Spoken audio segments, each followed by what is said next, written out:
Medical entrance exam में top करने के लिए आज ही ज्वाइन करें Brain Masters classes private limited. Baba brothers, G7 Babadeep complex, railway station के सामने, Siyaganj, Indore.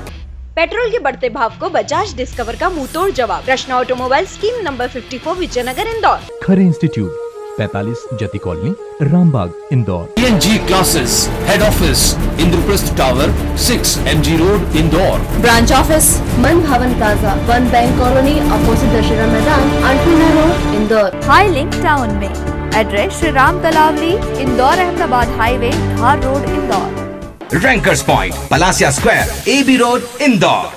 Vikrant group of institution behind veterinary college, EB रोड, Indore. World of sales, G8 G9 New Siyaganj, VIP route number 1, Indore.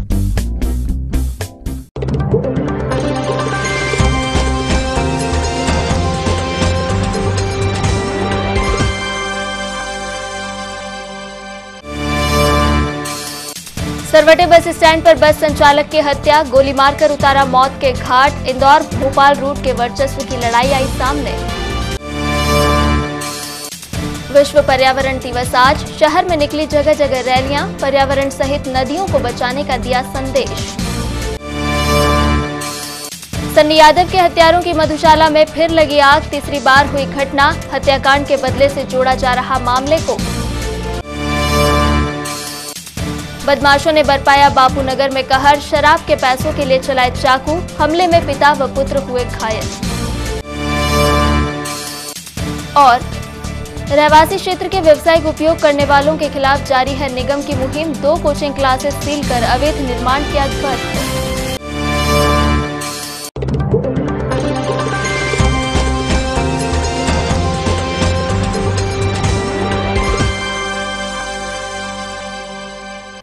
Sarwate bus stand पर सुबह एक बस संचालक की गोली मारकर हत्या कर दी गई।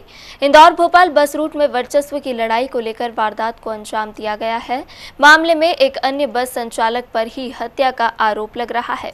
हत्यारे एक पूर्व मंत्री के रिश्तेदार बताए जा रहे हैं। वारदात आज सुबह करीब 9 बजे सरवटे बस स्टैंड के गेट पर हुई। लुनियापुरा निवासी मनोज सोनकर सुबह बस स्टैंड गया था, तभी उस पर हमला हुआ। मनोज की इंदौर से भोपाल बसें चलती हैं। मनोज सोमवार को एक बस के सौदे के सिलसिले में भोपाल गया था और रात को वापस इंदौर लौटा था। सुबह जब वह बस स्टैंड पहुंचा तभी उस पर हमला हो गया। गंभीर हालत में उसे इलाज के लिए एक निजी अस्पताल में ले जाया गया, जहां डॉक्टरों ने उसे मृत घोषित कर दिया। घटना की सूचना मिलते ही मौके पर पहुंचे SSP ने मामले की जानकारी देते हुए एक संदिग्ध का नाम राकेश बताया। आज सुबह करीब आधा घंटा पहले मनोज नामक एक युवक को, जो लुनियापुरा का रहने वाला है, भारत नाम के युवक और उनके साथी है या नहीं अभी घटनास्थल से पता नहीं चल रहा, सीने में गोली है, बाएं साइड में सीने में एक गोली चली है और उनकी दुखद मृत्यु हो गई है। बड़ी सुयश अस्पताल में रखी है। चूँकि घटना के तत्काल बाद हमारे पास खबर है किसके द्वारा घटना कारित की गई, तो हम आरोपियों के तलाश में लगे। वहीं मनोज की हत्या की खबर जैसे ही उसके परिजनों को लगी, अस्पताल में कोहराम मच गया। मनोज के परिजनों ने मामले में राकेश, गुलाब सोनकर व अन्य के नाम बताए हैं। गोली चलाया है।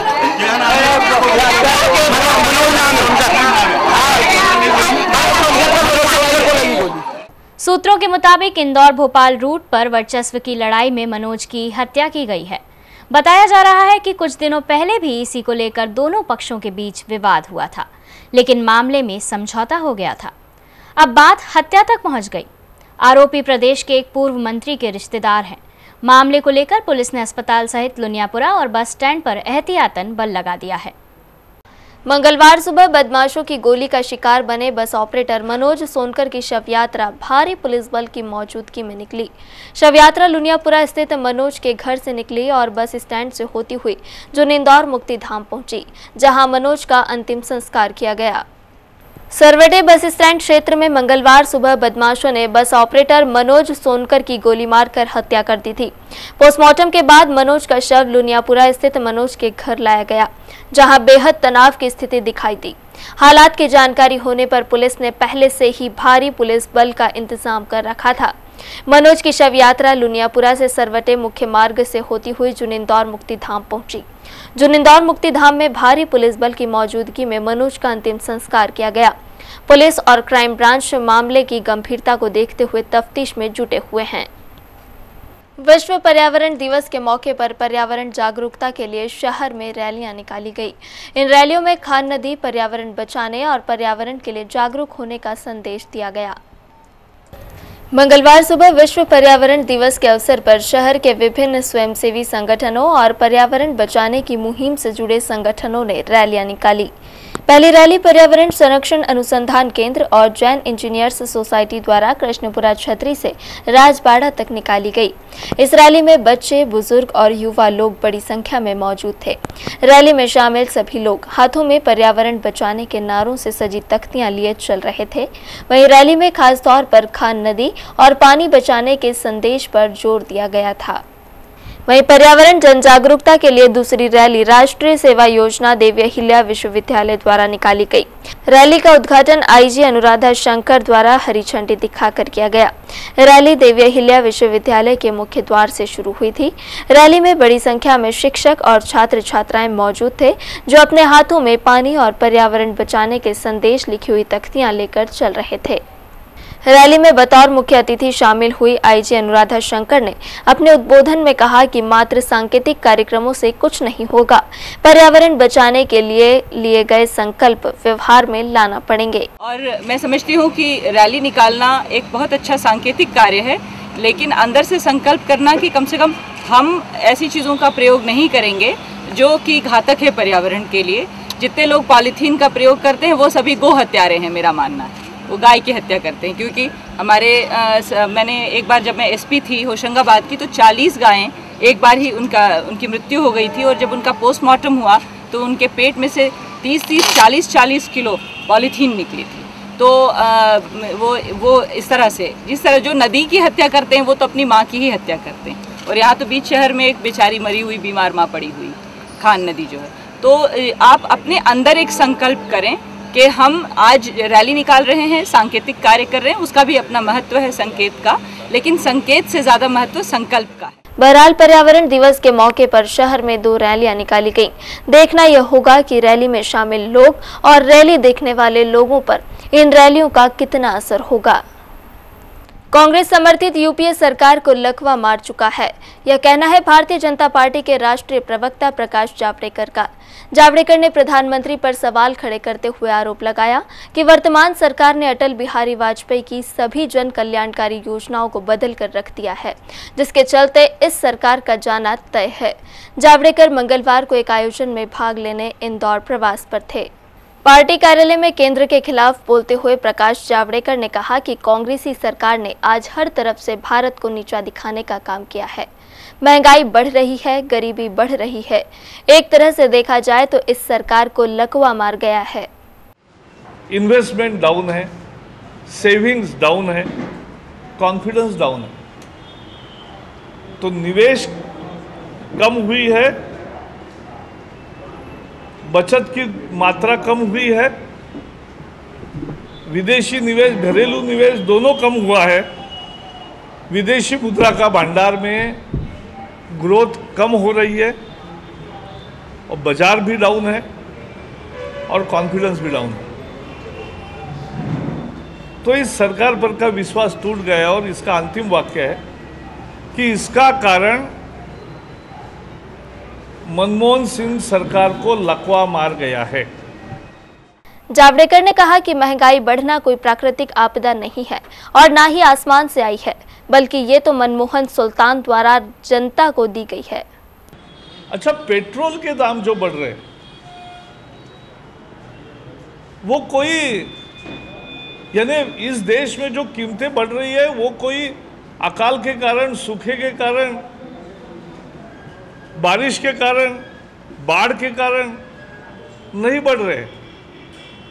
यह आसमानी नहीं सुल्तानी संकट है और सुल्तान का नाम यूपीए सरकार है। प्रकाश जावड़ेकर ने केंद्र के मनमोहन सिंह से पूछा है कि क्या सरकार इस बात से इत्तेफाक रखती है कि महंगाई पिछले कुछ महीनों में बढ़ी है, और अगर रखती है तो उसके पास इसका क्या जवाब है। क्या प्रधानमंत्री और वित्त मंत्री को हम प्रश्न पूछना चाहते हैं कुछ। पहला प्रश्न ये है, क्या ये सही नहीं है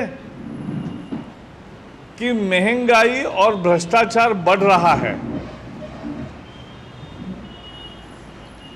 और विकास की दर और रुपए की कीमत कम हो रही है। So what is going up is inflation and corruption, and what is going down is the growth rate and value of rupee.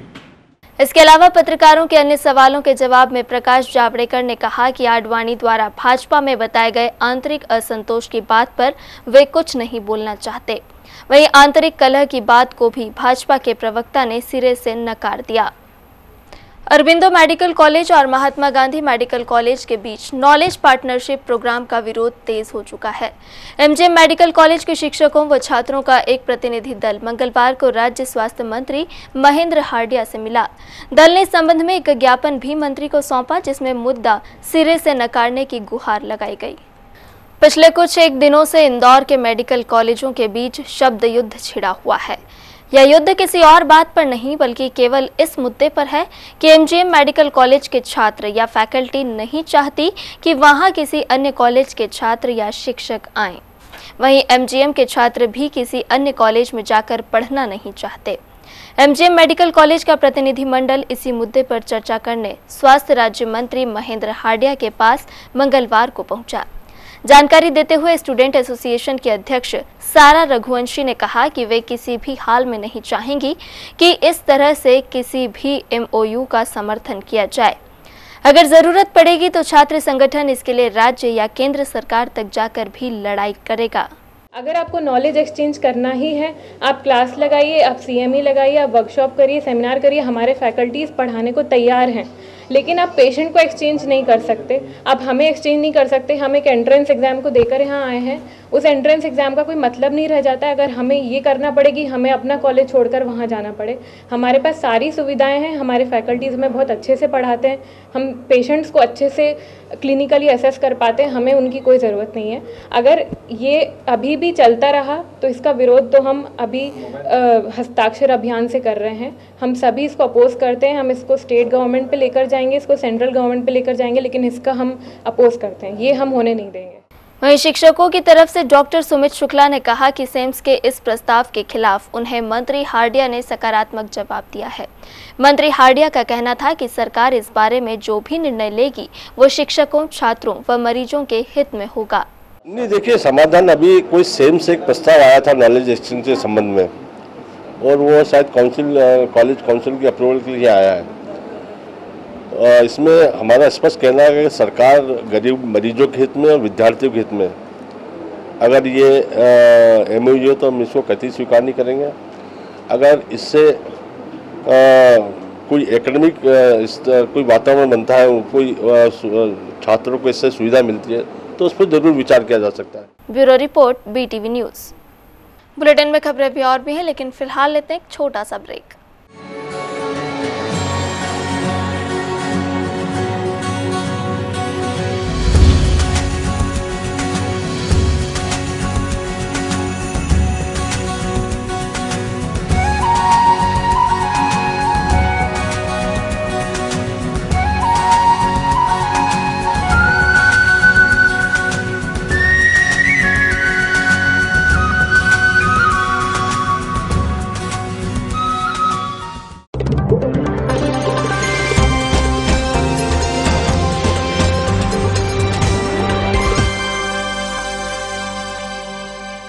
मंगलवार अलसुबह पटेल परिवार की मधुशाला में अज्ञात बदमाशों ने आग लगा दी। इस आगजनी की घटना को पिछले दिनों कांग्रेसी नेता के बेटे सन्नी यादव की हत्या के मामले के मुख्य आरोपी की अभी तक नहीं हुई गिरफ्तारी से जोड़कर भी देखा जा रहा है। गौरतलब है कि सन्नी यादव की हत्या के बाद 2 बार पहले भी यादव समर्थक पटेल परिवार के प्रतिष्ठानों में आगजनी की वारदात को अंजाम दे चुके हैं। बाणगंगा थाना क्षेत्र के महेशनगर में तड़के अज्ञात आरोपियों ने अशोक पटेल की मधुशाला में आग लगा दी। इस आगजनी की वारदात के पीछे यादव समर्थकों का हाथ बताया जा रहा है। दरअसल पिछले दिनों हुई कांग्रेसी नेता के यादव के बेटे सन्नी यादव की हत्या के मामले में मुख्य आरोपी की अब तक गिरफ्तारी नहीं हो सकी है। संभवतः गिरफ्तारी नहीं होने से नाराज समर्थकों द्वारा मधुशाला में आग लगाई गई है। सीएसपी देवेंद्र सिंह राजपूत के मुताबिक तड़के अज्ञात बदमाशों ने जलती हुई कोई चीज मधुशाला में अंदर फेंक दी। गौरतलब है कि पटेल परिवार ने करीब 2 माह पहले सन्नी यादव की गोली मारकर हत्या कर दी थी। हत्या के बाद 4 आरोपियों की गिरफ्तारी हो चुकी है। वहीं हत्या का मुख्य आरोपी अशोक पटेल उर्फ अस्सू अभी भी फरार चल रहा है। वहीं फरार अशोक पटेल पर पुलिस बाणगंगा ने 1 सप्ताह पहले ही 10,000 रुपए का इनाम घोषित किया है। फिलहाल पुलिस दुकान में आग लगाने वालों की तलाश कर रही है। शराब के पैसे न मिलने से गुस्साए बदमाशों ने 2 भाइयों को चाकू मारकर घायल कर दिया। भाइयों को बचाने जब उनके पिता आए तो वो भी बदमाशों के वार से बच नहीं पाए। तीनों घायलों को इलाज के लिए एमवाय अस्पताल में भर्ती किया गया है। मामला जूनी इंदौर थाना क्षेत्र का है। यहाँ के बापूनगर निवासी गोपाल मंडलोई, उसके भाई भरत और पिता नारायण को घायल हालत में इलाज के लिए रात को एमवाय अस्पताल लाया गया। तीनों पिता पुत्र को आरोपी कालू और दीपक ने चाकू मारकर घायल कर दिया था। दरअसल आरोपी क्षेत्र में नशाखोरी करते हैं। आरोपियों ने गोपाल से शराब के 500 रुपए मांगे थे। जब गोपाल ने पैसे नहीं दिए तो आरोपियों ने उसे पैर में चाकू मार दिया। वहीं गोपाल का भाई भरत बीच बचाव के लिए आया तो बदमाश उस पर भी चाकू लेकर पिल पड़े।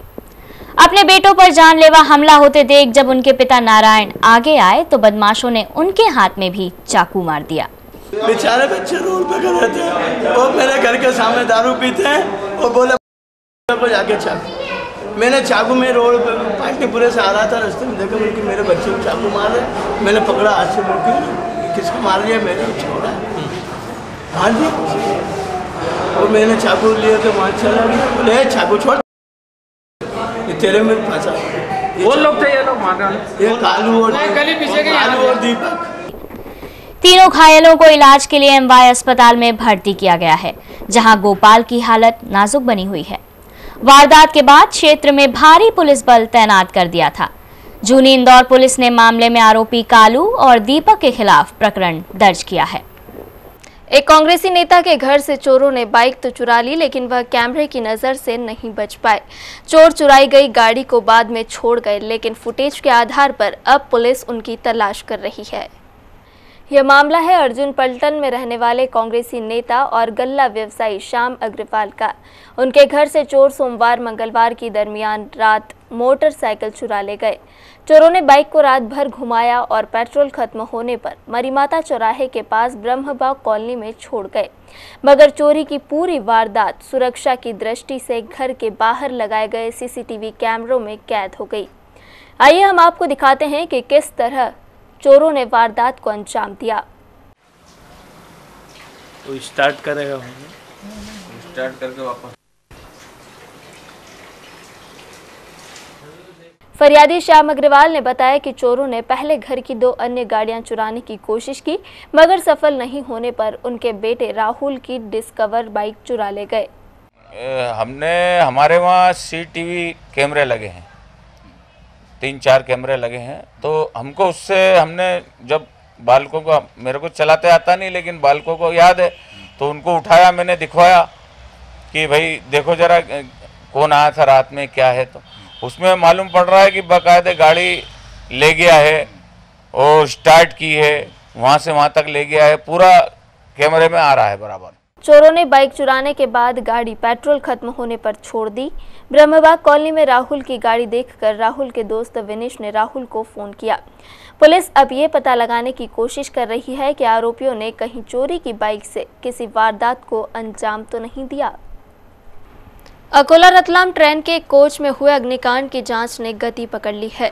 जांच के लिए जांच दल मंगलवार को फिर इंदौर पहुंचा। जांच दल ने संबंधितों के बयान दर्ज किए। भीषण अग्निकांड की जांच 2 मुख्य बिंदुओं पर आकर टिक गई है। पहला यह कि आग शॉर्ट सर्किट से लगी है या फिर ज्वलनशील पदार्थ की वजह से कोच जलकर खाक हुआ। किसी नतीजे पर पहुंचने के लिए जांच दल को फोरेंसिक रिपोर्ट का इंतजार है। 30 मई को पालिया अजनोद रेलवे स्टेशन के मध्य अकोला रतलाम पैसेंजर ट्रेन के एक कोच में हुए अग्निकांड की जांच ने गति पकड़ ली है। मुंबई से 5 सदस्यीय जांच दल मंगलवार को फिर इंदौर पहुंचा।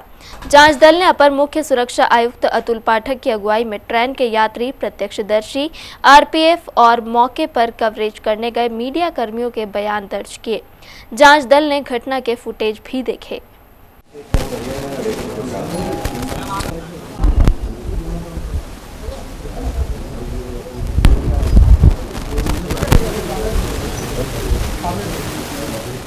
प्रत्यक्षदर्शी यात्री सत्यनारायण ने घटना का सिलसिलेवार वर्णन किया। ये रेल जांच दल जो बम्बई से आया हुआ है, क्योंकि मैं उसी ट्रेन में यात्रा कर रहा था, तो पूछताछ के लिए मुझे आज ये इधर इंक्वायरी ऑफिस रेलवे स्टेशन पे बुलाया गया है। क्या क्या पूछा आपसे? मुझसे ये सवाल पूछा गया है कि आपने ट्रेन में क्या देखा, आग लग की सूचना आपको कैसे मिली? तो मैंने बताया कि चेन पुलिंग होने के बाद जब ट्रेन रुकी तो मैंने पीछे मुड़कर देखा तो ट्रेन के कोच में आग लग रही थी। ये मैंने उनको बताया। उनके बाद उनका दूसरा क्वेश्चन था कि आग लगने के बाद आपने देखी, उसके बाद आपने क्या किया? तो मैंने जो उस वक्त मुझे पॉसिबल लगा, मैंने रेल मंत्रालय सुरक्षा विभाग नई दिल्ली फ़ोन लगाया था, पुलिस कंट्रोल रूम फ़ोन लगाया था और अपने कुछ मित्रों को फ़ोन लगाया था, मीडिया वालों को, वो मैंने उनको बताया। ट्रेन के कोच में हुए अग्निकांड की जांच 2 मुख्य बिंदुओं पर आकर टिक गई है। जांच दल यह खंगालने में लगा हुआ है कि कोच में आग विद्युत शॉर्ट सर्किट से लगी है या फिर ज्वलनशील पदार्थ की वजह से कोच भीषण आग की भेंट चढ़ गया। हालांकि जांच दल अभी किसी ठोस नतीजे पर नहीं पहुंच पाया है। दल को फोरेंसिक रिपोर्ट का इंतजार है। इधर जांच दल मीडिया को जांच की जानकारी देने से बचता रहा। कुरेदने के बावजूद अपर मुख्य सुरक्षा आयुक्त अतुल पाठक स्पष्ट जानकारी देने से बचते रहे। अभी ये जांच और कितने समय चल सकती है? अब देखिए, यहाँ तो आउटसाइड एजेंसी है, फॉरेंसिक लैब रिपोर्ट। कोशिश करेंगे हम लोग कि एक वीक के अंदर इसको। घटना वाले दिन सर 2 ड्राइवर मौके पर मौजूद थे, जिसमें से दोनों के बयान जब लिए गए तो दोनों में विरोधाभासी आया। एक कह रहा है कि मैंने शंटिंग करके कोच को काटा है और दूसरा कह रहा है कि हमने यात्रियों की मदद से वो धक्का लिंक खोला है और धक्का देकर। तो नहीं, दोनों चीज़ें नहीं। एक यात्री ने कहा है कि हमने सर, एक जो और ईश्वर लाल नहीं ड्राइवर है, उसने बयान में यही कहा कि हम यात्रियों की मदद से धक्का देके कोच को दूर किया। पीछे का पोर्शन धक्का नहीं, वो सिर्फ एक यात्री ने कहा, किसी ने नहीं कहा। उधर रेलवे के जनसंपर्क अधिकारी प्रदीप शर्मा ने मीडिया को इतना बताया कि 18 लोगों के बयान दर्ज हो चुके हैं और जांच जारी है। अन्य जानकारी देने के मामले में शर्मा भी खामोश रहे। मीटर गेज कोच में आग लगने की घटना में मुंबई से 5 सदस्यीय दल इस घटना की जांच कर रहा है, जो आज इंदौर में है। इस दल द्वारा 18 आदमियों के स्टेटमेंट लिए जा चुके हैं। कारणों का खुलासा अभी नहीं हो पाया है, जाँच चल रही है। फॉरेंसिक रिपोर्ट्स के लिए राज्य शासन से निवेदन किया गया है और उन्होंने आश्वासन दिया है कि जल्द से जल्द ये रिपोर्ट जो है वो भेज दी जाएगी। जांच दल ने दावा किया है कि 1 सप्ताह में जांच पूरी हो जाएगी। सैनिक छावनी के सिविल क्षेत्र में बढ़ते व अस्त व्यस्त यातायात से निजात दिलाने के लिए प्रशासन ने एक बार फिर कमर कस ली है, लेकिन इस कवायद में मुख्यमंत्री शिवराज सिंह का जन सुनवाई कार्यक्रम बुरी तरह प्रभावित हुआ। अधिकारियों के मुहिम में बिजी होने के कारण आसपास तो ठीक, दूर दराज से आए लोगों को निराश ही लौटना पड़ा, जबकि अफसरों का कहना है कि ये भी तो जनता का ही काम है। प्रदेश के मुख्यमंत्री के बहुप्रचारित अभियान जन सुनवाई का लाभ लोगों को नहीं मिल पा रहा है। इस सुनवाई के लिए प्रति मंगलवार का दिन नियत किया गया है, लेकिन फील्ड के कामों के चलते जवाबदार वहां व्यस्त रहते हैं। इसलिए दूर दराज से आए लोगों को भी बिना शिकायत हल या बिना फरियाद के ही घर लौटना पड़ता है। कितने दिन से कार यहाँ पे? 6 महीने से मैं कार्रवाई कर रहा हूँ। 6 महीने से इंदौर भी गए थे जन सुनवाई में भी गया हूँ मैं, यहाँ पे भी आया हूँ मैं, सिर्फ आश्वासन मिलता है मेरे को। हर मंगलवार को जन सुनवाई का समय सुबह 11 से दोपहर 1 बजे तक नियत है, लेकिन आज एसडीएम, एएसपी सहित तमाम अधिकारी व कर्मचारी शहर के यातायात अभियान को दुरुस्त करने की कवायद में जुटे रहे। आज सुबह 11 बजे से ही कैंट बोर्ड, स्थानीय प्रशासन, पुलिस व जनप्रतिनिधियों के संयुक्त दल ने पहले एएसपी ऑफिस में चर्चा की तथा बाद में मुख्य व यातायात दबाव से प्रभावित क्षेत्रों का दौरा किया तथा पिछले दिनों बोर्ड में प्रस्तावित किए गए बिंदुओं पर क्रियान्वयन शुरू करने के लिए सड़क पर उतर गए। एसडीएम अविनाश लवानिया ने बताया कि यातायात के लिए व्यस्त हैं, जन सुनवाई के लिए तहसीलदार ऑफिस में बैठे हैं। समय समय पर मुहिम चलाई जाती है, लगातार फोर्स को अन्य कार्य आ जाते हैं, उस काम में पुलिस लग जाती है। तो ये ऐसा नहीं मुहिम पूरे साल भर चलाई जा सकती है, मुहिम हर वीकली चलाई जाती है, लोगों में प्रेरणा बनी रहती है। रहवासी क्षेत्र में व्यावसायिक उपयोग और पार्किंग स्थल पर अवैध निर्माण को लेकर नगर निगम द्वारा प्राइवेट हॉस्पिटल व कोचिंग क्लासेस के खिलाफ की जा रही कार्रवाई जारी है। मंगलवार को निगम के अमले ने 2 कोचिंग क्लासेस के विरुद्ध कार्रवाई कर संस्थान को सील कर दिया। एक कोचिंग क्लास के अवैध निर्माण को भी ध्वस्त किया गया। उच्च न्यायालय के आदेश पर शहर के उन प्राइवेट हॉस्पिटल और कोचिंग क्लासेस के खिलाफ नगर निगम की कार्रवाई जारी है जो न केवल रहवासी क्षेत्र में संचालित हो रहे हैं बल्कि इन संचालकों द्वारा रहवासी क्षेत्र का व्यावसायिक उपयोग भी किया जा रहा है। साथ ही पार्किंग स्थल पर किए गए अवैध निर्माण को भी ध्वस्त किया जा रहा है। निगम के अमले ने मंगलवार को कार्रवाई को अंजाम देते हुए अन्नपूर्णा रोड सच्चिदानंद नगर स्थित 2 कोचिंग क्लासेस को सील करने की कार्रवाई की। पहली कार्रवाई रैंकर पॉइंट के विरुद्ध की गई। इस संस्थान के ऊपरी मंजिल पर स्थित कमरों को सील किया गया। इसी संस्थान के पार्किंग स्थल पर किए गए अवैध निर्माण को भी ध्वस्त किया गया।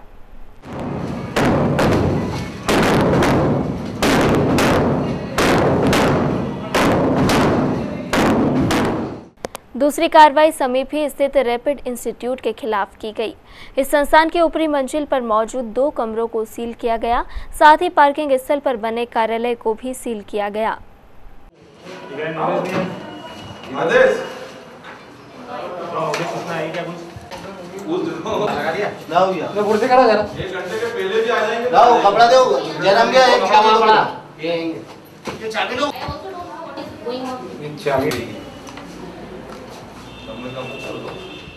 कार्रवाई के संबंध में नगर निगम के भवन अधिकारी अशोक शर्मा ने बताया, किस कारण से कार्रवाई की गई है?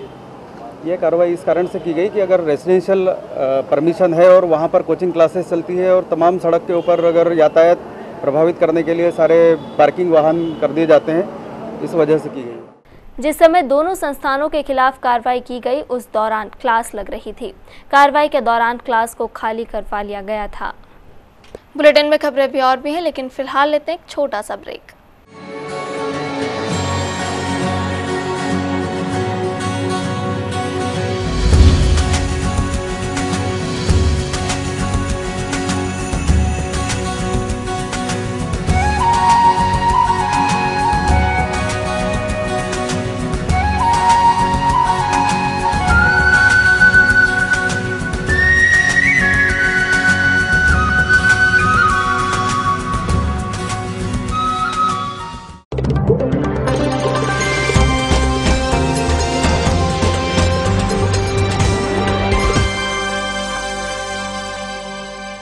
पति के जिंदा ना होने पर पत्नी और उसके बच्चों की दुर्गति किस तरह होती है, ये कोई शाहीन खान से पूछे।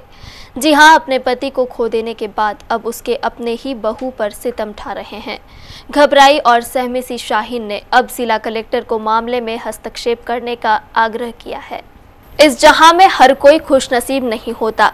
कुछ लोग ऐसे भी होते हैं जिनके किस्मत के दरवाजे पर शायद खुशी दस्तक कभी कभार ही देती है, याद देती ही नहीं। कुछ ऐसा ही किस्सा है जुना रिसाला निवासी शाहीन का। शाहीन का हंसता खेलता परिवार था, लेकिन किस्मत को कुछ और ही मंजूर था। सो उसका पति ज्यादा दिन जिंदा नहीं रहा और इस जहां से रुखसत हो गया। पति के जाने के बाद ससुराल में रह रही शाहीन का साथ उसके ससुराल वाले छोड़ने लगे। शाहीन को तमाम तरीके से प्रताड़ित किया जाने लगा। कभी उसे मारा जाता तो कभी जान से मारने की धमकी दी जाती। शाहीन के शरीर पर मौजूद घावों के निशान इस बात की हकीकत बयां कर रहे हैं। मेरे पति की 24 अक्टूबर को अटैक से मृत्यु हो गई। उसके बाद मेरे ससुराल वाले मुझे परेशान करने लगे तथा घर से भगाने को कहते हैं कि तू भाग जा, अभी तेरा मेरे पति हमारा भाई मर गया तो हमारा तेरे से रिश्ता खत्म हो गया, तेरी बच्चियों को लेकर तू यहाँ से निकल जा। मेरे साथ मारपीट के लिए मैंने थाने में भी इसका केस 7 तारीख को और 1 तारीख को लिखाई रिपोर्ट। वहाँ पर भी ज़्यादा सुनवाई नहीं, वापस रिहा हो जाता, वो फिर आके मेरे साथ मारपीट करता। इतना ही नहीं, शाहीन की 9 वर्षीय बेटी शिरीन भी इस बेरहमी की जीती जागती सबूत है। मम्मी ना मटकी लेके गई थी तो मैं मम्मी ने जैसी पाइप उठा के ना मटके में डाला तो मेरे बड़े पापा ने पीछे से आके मम्मी का गला पकड़ लिया और मम्मी को बोलते कि तू यहाँ से चली जा और तू यहाँ पानी नहीं भरेगी। तो मम्मी ने तो कुछ बोला भी नहीं और मम्मी का गला पकड़ के खूब चाटे मारे उनके और उनके ऊपर बैठ के उनको इतना मारा और मेरी बड़ी अम्मी इतने में आके उन्होंने भी बहुत मारा। और फिर मेरे बड़े पापा उनको ना चोटी पकड़ के बाहर ले जा रहे थे मेरी मम्मी को, तो मैंने बहुत चिल्लाया। तो फिर उसके बाद ना सब लोग फिर उसके बाद 2-3 गली के लड़के हैं फिर उन्होंने बाहर लेके गए थे मेरे बड़े पापा। कलेक्टर कार्यालय में दिए ज्ञापन में अब पीड़िता और उसके परिजनों ने ससुराल वालों के खिलाफ कड़ी से कड़ी कार्रवाई करने की गुहार लगाई है। Bureau report, BTV news. एक युवती के MMS को सार्वजनिक करने वाले 3 आरोपियों को पुलिस ने हिरासत में लिया है। मामले में आरोपी जहां खुद को बेकसूर बता रहे हैं, वहीं पुलिस ने संबंधित युवती का MMS होने से ही इनकार कर दिया है। मामला रावजी बाजार थाना क्षेत्र का है। पुलिस को साउथ तोड़ा निवासी मोहम्मद रमजान ने शिकायत की थी कि उसके परिवार की एक युवती का MMS बनाकर क्षेत्र के लड़के सार्वजनिक कर रहे हैं। शिकायत पर कार्यवाही करते हुए पुलिस ने साउथ तोड़ा के ही इमरान, इरफान और शाकिर को गिरफ्तार किया है। आरोपियों के खिलाफ पुलिस ने IPC की धारा 292 के तहत सार्वजनिक रूप से अश्लीलता फैलाने का मामला दर्ज किया है। आरोपियों का कहना है कि फरियादी रमजान उनका दोस्त है और उनके पास कहीं से MMS आया था, जिसमें नजर आ रही युवती रमजान के परिवार की लड़की के जैसी लग रही थी। इस वजह से वो उसे बताने गए थे। आरोपियों ने खुद पर लगे आरोपों को झूठा बताते हुए खुद को निर्दोष बताया।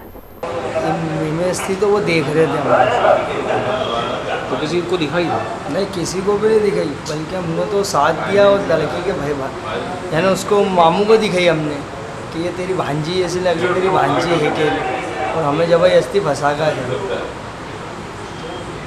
वो तुम्हारे मोहल्ले की थी वो बच्ची? जी, अरे भांजी है, मेरे दोस्त की भांजी ही है।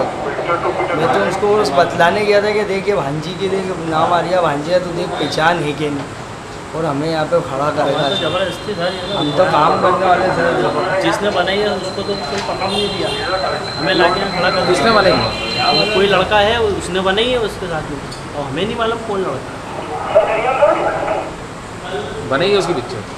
वही लड़की वही है कन्फर्म सर। अब आप देखो मीडिया के हाथ में, आपके हाथ में केस है। वहीं मामले में रावजी थाने के प्रभारी से बात की गई तो उन्होंने इस युवती का अश्लील MMS बनाए जाने की बात से साफ इनकार किया।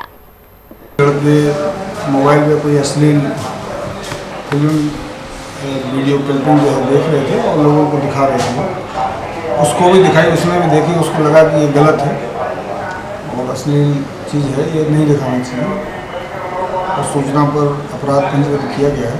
धारा 292 है। कुछ अभी नहीं, परिवार में किसी लड़की की गलती नहीं है। फिलहाल पुलिस आरोपियों के मोबाइल की जांच कर रही है। अश्लील MMS बनाए जाने के सबूत मिलने पर पुलिस मामले में धाराएं और बढ़ाएगी। राजनेताओं ने पोस्टर को सस्ती लोकप्रियता का एक जरिया बना लिया है। ऐसा ही एक मामला शहर में आया है, जहां अल्पसंख्यक मोर्चा के एक नवनियुक्त पदाधिकारी ने लोकप्रियता के लिए पोस्टर पर ऐसी बात लिखवा दी जिसका विरोध हो गया। पुलिस तक पहुंचे मामले में नेताजी का कहना है कि उन्होंने तो शेरो शायरी से विवादास्पद लाइन ली है, जिसका मकसद कुछ और ही है। पंडरीनाथ क्षेत्र में लगे इस पोस्टर पर लिखी हुई लाइन को जरा पढ़िए। अल्पसंख्यक मोर्चा के नवनियुक्त अध्यक्ष नवेद खान द्वारा लगवाए इन पोस्टर में लिखा है कि अगर इस दौर में रहना है तो कोहराम मचा दो। जनाब की ये लाइन ही उनके लिए भारी पड़ गई। दरअसल हिंदूवादी नेताओं को ये रास नहीं आई।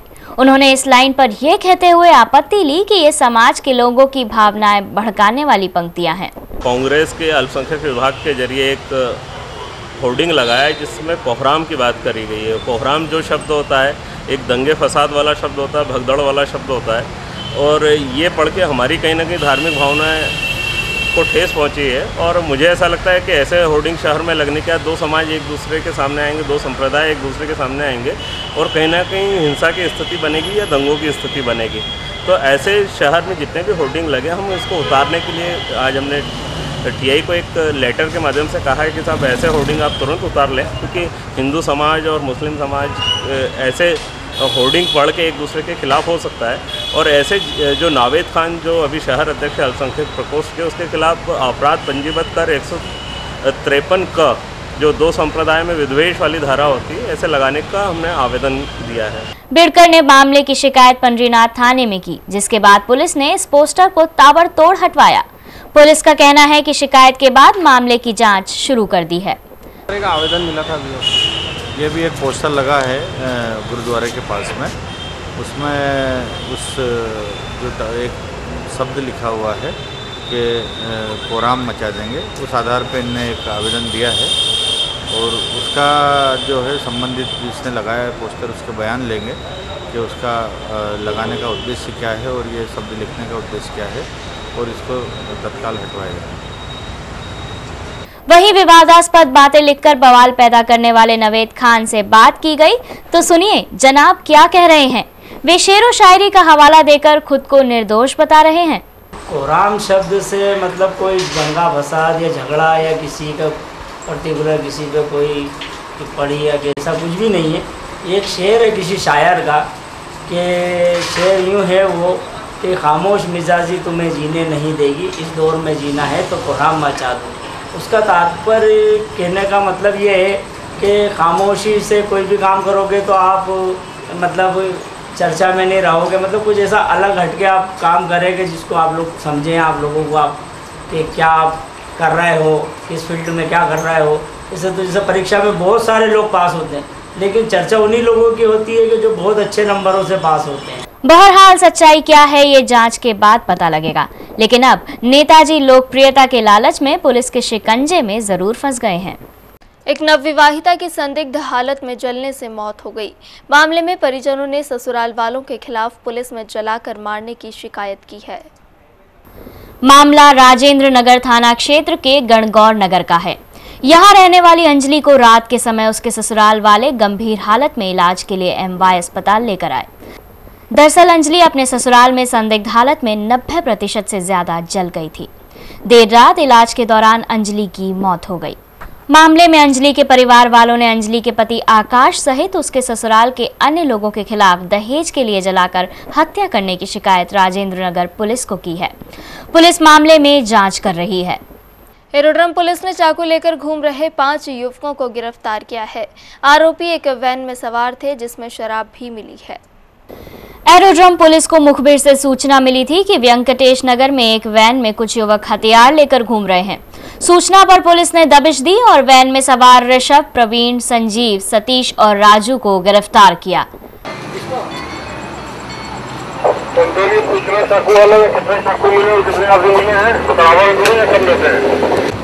आरोपी जिस वैन में सवार थे उस पर उन्होंने प्रेस लिखवा रखा था। पुलिस ने जब उन्हें हिरासत में लिया तो एक आरोपी ने खुद को पत्रकार बताकर पुलिस कर्मियों को डराने की भी कोशिश की। आरोपियों से पुलिस ने एक चाकू और शराब की बोतलें भी जब्त की हैं। लायंस क्लब ने पहला निःशुल्क रात्रिकालीन टेनिस क्रिकेट स्पर्धा का आयोजन किया। स्पर्धा के फाइनल में हर्ष 11 टीम ने माणिकबाग टीम को हराकर जीत हासिल की। मंगलवार को लायंस क्लब के निःशुल्क टेनिस क्रिकेट स्पर्धा के फाइनल का आयोजन किया गया। स्वर्गीय महेश पांडे की स्मृति में आयोजित इस स्पर्धा में हर्ष 11 टीम ने माणिकबाग टीम को करारी शिकस्त देकर पहला स्थान पाया। जीतने वाली टीम को क्लब ने नगद राशि इनाम स्वरूप दी।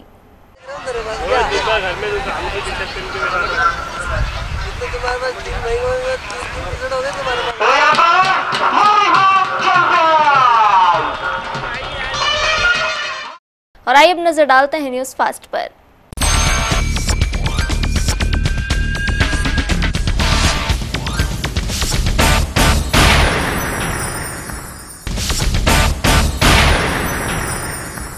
कनाड़िया बाईपास पर आज सुबह एक अधेड़ शख्स की लाश मिली है। मृतक की पहचान देवास के बरोड़ा ग्राम निवासी सुरेश बलाई के रूप में हुई। सुरेश के बारे में राहगीरों ने कनाड़िया चौकी पर सूचना दी थी। सुरेश का शव एक चाय की दुकान के पीछे पड़ा हुआ था। सुरेश की मौत कैसे हुई, पोस्टमार्टम रिपोर्ट के आने के बाद ही इसका खुलासा हो पाएगा। कनाड़िया पुलिस मामले की जांच कर रही है। संबित नगर के एक शख्स ने फांसी लगाकर आत्महत्या कर ली। मृतक का नाम जगदीश है। पेशे से ड्राइवर जगदीश आज सुबह फांसी के फंदे पर लटका मिला। जगदीश ने फांसी क्यों लगाई फिलहाल साफ नहीं हो पाया है। पलासिया पुलिस मामले की जांच कर रही है।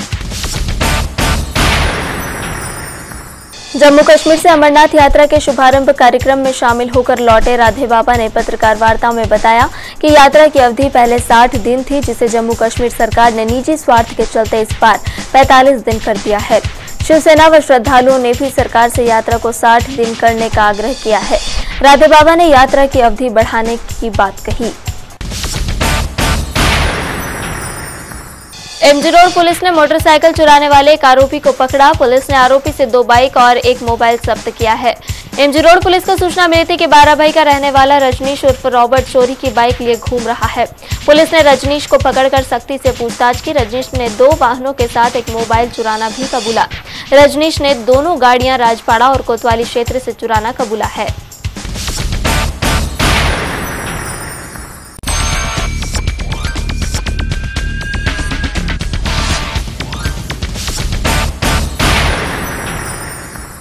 और इस बुलेटिन में फिलहाल इतना ही। चलते चलते एक बार फिर रुक करते हैं हेडलाइंस की ओर। सरवटे बस स्टैंड पर बस संचालक की हत्या, गोली मारकर उतारा मौत के घाट। इंदौर भोपाल रूट के वर्चस्व की लड़ाई आई सामने। विश्व पर्यावरण दिवस आज, शहर में निकली जगह जगह रैलियां। पर्यावरण सहित नदियों को बचाने का दिया संदेश। सन्नी यादव के हत्यारों की मधुशाला में फिर लगी आग, तीसरी बार हुई घटना। हत्याकांड के बदले से जोड़ा जा रहा मामले को। बदमाशों ने बरपाया बापूनगर में कहर, शराब के पैसों के लिए चलाए चाकू। हमले में पिता व पुत्र हुए घायल। और रहवासी क्षेत्र के व्यावसायिक उपयोग करने वालों के खिलाफ जारी है निगम की मुहिम। 2 कोचिंग क्लासेस सील कर अवैध निर्माण किया ध्वस्त।